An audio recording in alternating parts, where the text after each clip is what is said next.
Teh, ya kan mau nanya nih Teh tentang Teteh kan sekarang ini kan lebih ke sosial nih Teh. Nah mungkin perjalanannya Teh ya kan sampai akhirnya tertarik gitu ya kan untuk sosial sendiri seperti apa nih Teh? Iya, awalnya sih waktu itu pandemi ya, di 2019-2020 finally aku unpaid leave karena waktu itu kan penerbangan berkurang. Jadi kita melakukan kegiatan sosial yang bermanfaat buat orang lain. Akhirnya aku milih untuk membantu salah satu yayasan di Tasikmalaya, yaitu Yayasan Mentari Hati. Nah, di sana itu menangani ODGJ yang terlantar. Kita salah satu menjadi donatur awalnya di yayasan tersebut, dan diajakin untuk membantu ODGJ oleh pendirinya langsung. Akhirnya dari situ kita menemukan di mana hati kita tergerak untuk membantu. Oh, ternyata ODGJ juga butuh bantuan kita. Awal mulai sih di situ. Terus sampai finally kita belajar untuk gimana cara memanusiakan manusia, yaitu khususnya untuk ODGJ, dan saya langsung terjun mempelajari itu semua dan memutuskan untuk membantu ODGJ dan resign jadi pramugari. Tapi ketertarikan Teteh sendiri dengan ODGJ sendiri seperti apa sih Teh? Akhirnya memilih lebih ke fokus ke ODGJ sendiri. Ya, ketertarikannya mungkin karena saya pribadi melihat ODGJ itu benar-benar butuh bantuan ya. Untuk mengingat namanya aja dia nggak ingat, apalagi untuk makan, mandi, untuk tidurnya yang sangat tidak layak di jalan. Jadi saya merasa ODGJ ini benar-benar butuh bantuan kita sebagai orang yang sehat dan normal. Teh kan nggak hanya di Jakarta gitu ya kan, berbagi juga nih Teteh ya kan ke Ya, semuanya gitu ya ya. kan. Nah itu mencarinya itu seperti apa nih Teh? Apakah ada tim atau seperti apa nih? Oke, kalau untuk info yang masuk di kita mau filter ya. Jadi ada nomor hotline dan itu bisa diakses untuk semua kota gitu. Jadi kalau ada info kita selalu datang dan kita make sure dulu ini benar apa enggak, info-infonya harus detail dulu dan akurat baru kita datangin. Gitu. Dari follower sih. Oke, Teh pasti kan ada kesusahan sendiri nih Teh. Dari dirimu sendiri seperti apa nih kesusahan? Mungkin kalau kesusahannya sih untuk saat ini kendala bekerja sama dengan dinas sosial ya gitu.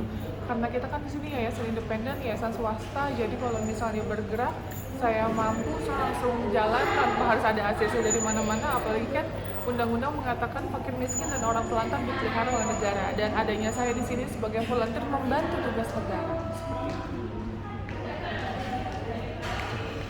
TNI ini sebenarnya yang menjadi menarik kepada masyarakat itu adalah ketika Teteh memutuskan untuk meninggalkan posisi pertama Teteh, pekerjaan pertama Teteh sebagai seorang pramugari dan akhirnya sebagai seorang volunteer sosial. Mungkin kalau tadi Teteh bilang awal mula karena membantu, tapi sebelum terjun langsung itu tergerak hatinya tuh seperti apa sih Teh? Karena ini banyak orang belum tahu. Oh, oke. Jujur kalau misalnya ditanya titik poin di mana aku memutuskan oke, saya resign dan berkecimpung menjadi volunteer gitu ya, itu sebenarnya dari hati ya, karena saya waktu itu kan masih terbang dan saya melakukan kegiatan sosial. Nah, pada saat berjalan itu tidak bisa balance gitu, tidak bisa namanya seimbang. Saya harus memutuskan untuk membantu atau saya bekerja, karena waktu itu posisinya saya ada merawat salah satu ODGJ yaitu Abah Ismail, sempat viral juga. Nah, itu posisi dia butuh rumah sakit jiwa, tapi saya itu harus terbang 4 hari ke Makassar, dan itu buat saya kayak wah, ini suatu tanggung jawab yang nggak bisa setengah-setengah gitu. Jadi akhirnya saya putusin ya udahlah, ini tabungan saya di akhirat dan kita pun nggak hidup di dunia ini selamanya. Jadi saya putuskan untuk oke, kita resign dan fokus untuk kebaikan. Dari keluarga waktu itu seperti apa tuh? Akhirnya Teteh memutuskan ini, ambil keputusan ini. Oke, kalau dari keluarga kan mamaku 2012 meninggal, dan emang dari dulu dia itu basicnya suka membantu. Tapi dulu kalau mamaku mungkin ke fakir miskin, terus ke yatim piatu, ke duafa, lansia-lansia. Nah, saya mungkin feel-nya untuk pertama kali membantu ODGJ lebih ke orang tua sih, dan orang tua support banget, apalagi papa saya pada saat saya mau bilang, Pak, boleh nggak aku resign, aku putusin untuk jadi volunteer untuk membantu orang, dan saya jadi YouTubers, pendapatannya juga untuk bantu orang, boleh nggak? Terus papa saya support gitu, jadi ya sudah, kita jalan.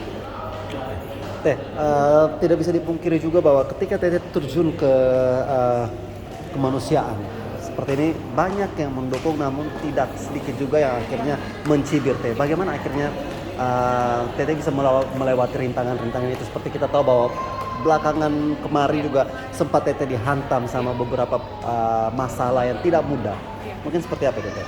Kalau saya sih selalu berpendapat tidak ada kebaikan yang sia-sia di dunia ini. Jadi apapun itu yang saya lakukan selama saya pikir itu adalah baik gitu dan saya melakukan sesuatu untuk orang lain, saya akan lakukan terus. Kalau orang mengkritik, orang memberikan masukan yang mungkin gak enak di hati saya gitu, ya itu pendapat dia. Tapi saya pribadi, saya udah melakukan yang terbaik untuk orang lain, itu udah cukup buat saya. Tapi pernah nggak sih Teh akhirnya merasa bahwa kok hal baik yang saya lakukan masih ada aja yang kemungkinan pernah terpikir untuk stop nggak sih Teh? Kalau berpikir untuk stop, mungkin enggak ya, karena kasus yang kemarin lebih viral dari kasus yang sebelumnya aja ya, 1 tahun itu saya ngurusin kasus AS, itu mungkin bikin mental saya down ya sebenarnya gitu, karena hantamannya bertubi-tubi ya, dari pihak sana pada pansos, drama dan lain-lain gitu, konflik. Tapi itu nggak buat saya untuk stop sih, karena kebaikan itu kan sampai kita tidak mampu melakukan hal tersebut. Saya masih mampu, saya punya fisik, saya punya tangan yang lengkap, kaki yang lengkap, kenapa nggak untuk bantu terus orang lain? Sampai kapan? Ya sampai nanti Tuhan menyuruh saya untuk stop untuk melakukan hal tersebut. Gitu. Teh, kalau boleh tahu Teh setelah dibantu ODGJ ini, proses selanjutnya mungkin seperti apa? Apakah diserahkan kembali ke keluarga dari Teteh atau tetap Teteh yang akan mensupport? Oke. Sebenarnya kalau misalnya saya pertama kali mengevakuasi ODGJ, kalau ada keluarganya, pastinya ketika sembuh apa yang udah ya itu akan kita kembalikan ke keluarganya, karena kan emang ada keluarganya. Tetapi kalau misalnya terlantar itu tanpa batas ada di yayasan kami. Jadi kami juga akan berkoordinasi terkait identitas dirinya nih warga mana. Tapi kalau masih belum ketemu ya sudah, kita akan terawat sampai kapan. Ada sampai sekarang korban yang belum pernah ketemu sama keluarganya Teh yang dirawat sama semua, karena kan kita nge-share di sosial media ya, hampir semua mainnya udah TikTok, udah YouTube gitu, pastinya ketemu sama keluarga. Teh, sejauh ini penilaian atau artinya dari pemerintah sendiri, khususnya dinas sosial mungkin atau Kementerian Sosial, melihat akhirnya Teteh seperti ini, mungkin dari mereka seperti apa Teh? Dari pemerintah sendiri seperti apa? Oke, kalau misalnya dari Dinas Sosial Jakarta sih apresiasi ya, Jakarta. Tangerang pun sesuai dengan wilayah yayasan kami sangat apresiasi, khususnya Kabupaten Tangerang gitu. Tapi kalau yang lainnya ya masih agak sulit untuk berkoordinasi, hanya beberapa daerah aja sih, kayak mungkin Jawa nggak seluruhnya Jawa gitu, atau mungkin daerah Bandung, nggak seluruhnya daerah Bandung, karena kan banyak ya, ada Bandung Selatan, Utara, dan lain-lain.